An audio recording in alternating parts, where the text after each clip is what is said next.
সুলতান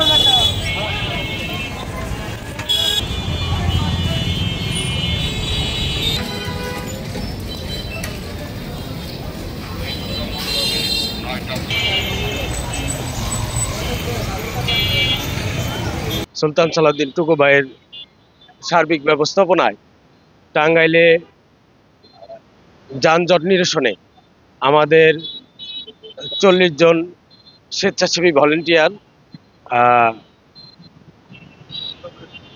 শহরের বিভিন্ন গুরুত্বপূর্ণ পয়েন্টে কাজ করছেন। বিকেল 4টে থেকে রাত্রি 10টা পর্যন্ত এই যানজট নিরসনে 40 জন স্বেচ্ছাসেবী নিরসলভাবে কাজ করে যাচ্ছেন।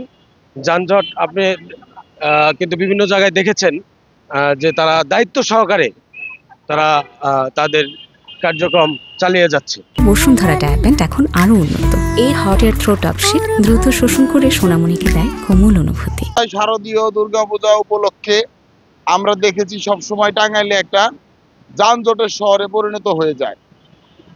অনিয়ন্ত্রিতভাবে অটো রিক্সাকে এই টাঙ্গাইলে প্রমোট করার কারণে বিগত ফ্যাসিস্ট সরকারের মাধ্যমে অবৈধভাবে অনেক অটো রিক্সা এখানে চলমান, যে কারণে যানজটের পরিমাণটা অনেক বেশি।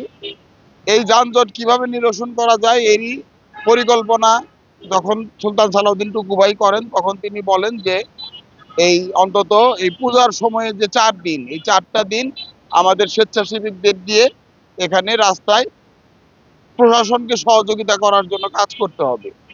তার ধারাবাহিকতায় আমাদের যখন বলেন, আমরা দায়িত্ব নিয়ে 40 জন স্বেচ্ছাসেবীকে আমরা মাঠে নামানোর জন্য সমর্থ হয়েছি।